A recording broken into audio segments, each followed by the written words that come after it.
Subscribe कीजिए हमारे YouTube channel Islamic world को और इस बेल आइकन को दबाना ना भूलिए हर रोज नया इस्लामिक वीडियो देखने के लिए। शुक्रिया। दोस्तों, जैसा कि आप सब जानते हो कि सऊदी अरब के मक्का और मदीना शहर में गैर मुसलमानों का जाना मना है, यानी कि मक्का मदीना में और खाने काबा में हिंदू लोगों को जाने की इजाज़त नहीं है। यहाँ पर इनका जाना सख्त मना है। अब ऐसे में अगर कोई गैर मुसलमान शख्स गलत तरीके से मक्का मदीना में जाने की कोशिश करता है तो उसके साथ में क्या होता है जानकर आपके रोंगटे खड़े हो जाएंगे। आज हम आपको एक हिंदू औरत का ऐसा ही सच्चा वाकया बताने वाले हैं जो अपना नाम बदलकर मक्का शहर में पहुंच गई, यानी कि खाने काबा में पहुंच गई। लेकिन वहां पर जाने के बाद में उस औरत के साथ में जो कुछ हुआ जानकर यकीनन आप लोग भी हैरान और परेशान हो जाओगे और आप कुछ सोचने पर मजबूर हो जाओगे। इसलिए आज का यह वीडियो आप सभी के लिए बहुत खास है, आप इसको आखिर तक जरूर देखें और आपको वीडियो अच्छा लगे तो दिल से एक लाइक करके इसे शेयर भी कर दें ताकि और भी लोगों के पास में यह वीडियो पहुंच जाए। तो चलिए दोस्तों शुरू करते हैं। याद रखें, इस कायनात में दीन इस्लामी वो दीन है जिसे सच्चा दीन समझा जाता है और दुनिया व आखिरत की कामयाबी भी इसी दीन में ही है। दोस्तों, एक रिया नाम की लड़की जो कि साउथ इंडिया की रहने वाली थी, कुछ अरसा पहले तक वो एक मशहूर एक्टर थी, यानी कि साउथ की वो एक मशहूर हीरोइन थी। खूबसूरती की वजह से उसका बहुत ज़्यादा नाम था। फिर बाद में रिया को एक मुस्लिम लड़के से मोहब्बत हो गई और फिर कुछ ही दिनों के बाद में दोनों की शादी भी हो गई। अब रिया हिंदू धर्म को मानने वाली थी, इसलिए वो घर में अपने हिसाब से पूजा पाठ किया करती और उसका शौहर मुस्लिम था, इसलिए वो घर में नमाज और कुरान पाक की तिलावत करता रहा। लेकिन दोनों मियाँ बीवी एक दूसरे से इस बारे में कुछ भी नहीं कहते थे। दोनों अपने अपने हिसाब से अपने भगवान और अपने अल्लाह की इबादत करते रहे। फिर ऐसे ही दिन गुजरते चले गए, लेकिन कुछ अरसा गुजरने के बाद रिया एक बहुत बड़ी बीमारी में मुब्तला हो गई जिसे कैंसर कहा जाता है और जिसका नाम सुनने के बाद में हर इंसान के रोंगटे खड़े हो जाते हैं। इसके बाद रिया और उसके शौहर ने इलाज के लिए बहुत भागदौड़ की। रिया डॉक्टरों से कहने लगी कि तुम्हें जिस कदर पैसे चाहिए मैं आपको देने के लिए तैयार हूँ, लेकिन आप मुझे ठीक कर दें। इसके बाद डॉक्टरों ने बहुत कोशिश की, हर तरह का इलाज किया, मगर आखिर में डॉक्टर भी इस बीमारी के आगे बेबस हो गई।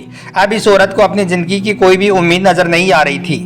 रिया कहती है कि अब तक मैं समझ रही थी कि मेरे पास में इतना ज़्यादा पैसा है कि मैं बहुत ही जल्द ठीक हो जाऊंगी, क्योंकि उस वक्त मैं एक बहुत ही मशहूर फिल्म एक्टर थी। मैं समझती थी कि इंसान का हुस्न जमाल ही सब कुछ होता है।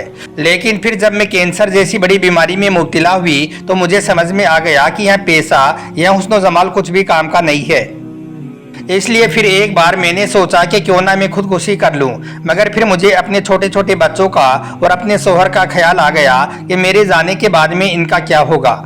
खैर, इसके आगे रिया कहती है कि जब मैं कैंसर जैसी बीमारी में मुब्तला हुई तो उस वक्त मेरे पास में दौलत, शोहरत और पावर सब कुछ था, मगर फिर जब मुझे मेरा शौहर डॉक्टरों के पास में लेकर गया तो डॉक्टरों ने कह दिया कि यह बीमारी पूरे जिस्म में फैल चुकी है और अब हमें बड़े अफसोस के साथ में यह कहना पड़ रहा है कि अब इसका कहीं पर भी कोई इलाज नहीं है। इसलिए अब आप इसे अपने घर ले जाएं और ले जाकर आप इनकी खिदमत करें, क्योंकि अब इसके पास में वक्त बहुत ही कम रह गया है।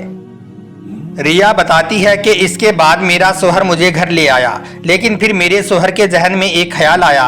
वो मुझसे कहने लगा कि तुम फिक्र मत करो, तुम्हें कुछ भी नहीं होगा, क्योंकि इस कायनात में एक तबीब अभी भी बाकी है और वो अल्लाह की जात है। इसके बाद मेरे शौहर ने मुझे बताया कि अगर तुम हाँ करो तो हम अल्लाह के घर खाने काबा में चलते हैं और वहाँ पर जाकर अल्लाह से माफ़ी मांगते हैं और दुआ करते हैं। मुझे उम्मीद है कि अल्लाह तुम्हें ज़रूर ठीक कर देगा।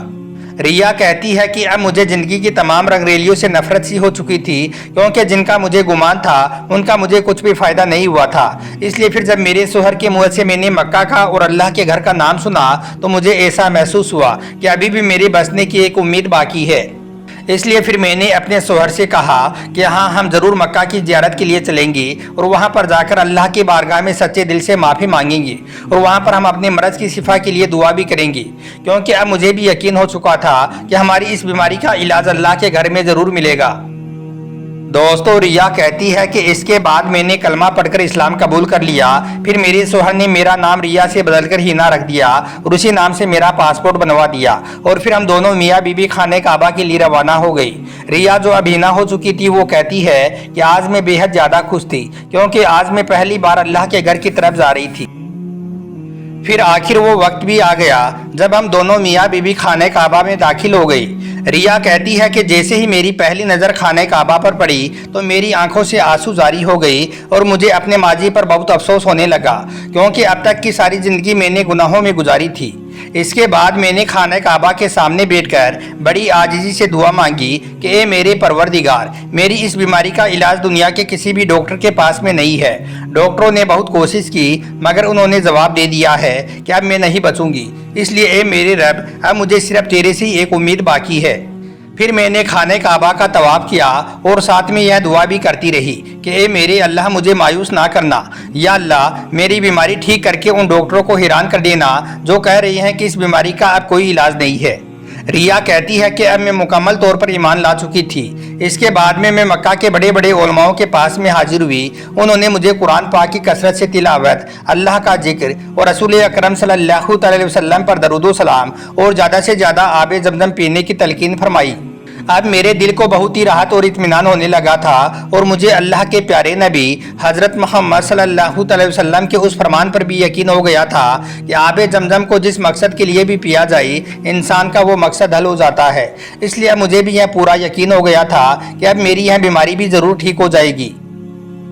दोस्तों, रिया बताती है कि वहाँ पर मेरी कुछ सहेलियाँ भी बन चुकी थी जो कि मेरा बहुत ही ज़्यादा एहसास करती थी। जब मैं खाने काबा में आई थी तो उस वक्त मेरा जिस्म इस बीमारी की वजह से बहुत ही ज़्यादा ख़राब हो चुका था। मेरे सर के सारे बाल झड़ चुके थे, मगर फिर मेरी इन सहेलियों ने मुझसे कहा कि तुम इस पर आबे जमजम लगाया करो और अपने पूरे जिस्म को आबे जमजम से धो डालो। मगर मैं बहुत डरती थी कि पता नहीं क्या होगा, क्योंकि मेरी इस बीमारी की वजह से मेरे जिस्म की ऐसी हालत हो चुकी थी कि मुझे जिस्म को छूने से भी डर लग रहा था। इसलिए फिर मैंने अपने दिल को तसल्ली देते हुए अपने जिस्म को आबे जमजम से धोना शुरू कर दिया। अब आहिस्ता आहिस्ता मेरा जिस्म ठीक होने लगा था।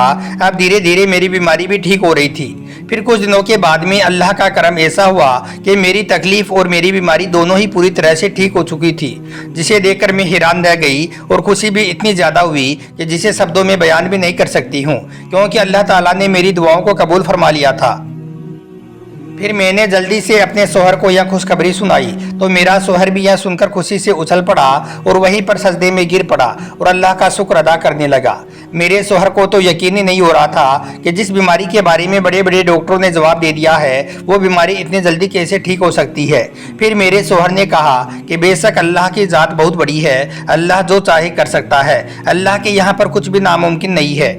रिया कहती है कि इसके बाद हम दोनों मियाँ बीवी वापस अपने घर आ गई और फिर हम उन्हीं डॉक्टरों के पास वापस गई जिन्होंने हमें जवाब दे दिया था कि अब इस बीमारी का कोई भी इलाज नहीं है। वो डॉक्टर भी यह देखकर हैरान रह गई और कहने लगे कि क्या आप वही रिया हैं जिसके जिस्म में कैंसर आखिरी स्टेज में पहुंच गया था। तो इस पर मैंने बड़े फख्र से बताया कि हाँ, मैं वही रिया हूँ जिसको तुम लोगों ने जवाब दे दिया था। लेकिन अब मुझे अपने रब पर पूरा यकीन आ चुका था कि ज़िंदगी और मौत का इख्तियार सिर्फ और सिर्फ अल्लाह के पास ही है। इसके बाद मैंने अपने सब गुनाहों को छोड़ दिया था। अब मैं अल्लाह और अल्लाह के प्यारे रसूल हज़रत मोहम्मद सल्लल्लाहु अलैहि वसल्लम की तालीमात के मुताबिक ज़िंदगी बसर करने लगी और हर वक्त अल्लाह से यही दुआ करती कि या अल्लाह, मेरे और मेरे शोहर की और तमाम मुसलमानों की मगफिरत फरमा और तमाम लोगों की परेशानियों को दूर फरमा। आमीन, अल्लाहुम्मा आमीन। दोस्तों, अगर आपको हमारा यह वीडियो अच्छा लगा हो तो आप इसे दिल से एक लाइक ज़रूर कर देना और मेहरबानी करके इसे शेयर भी कर देना ताकि और भी लोगों के पास में यह वीडियो पहुंच जाए। आपका वीडियो देखने के लिए बहुत बहुत शुक्रिया।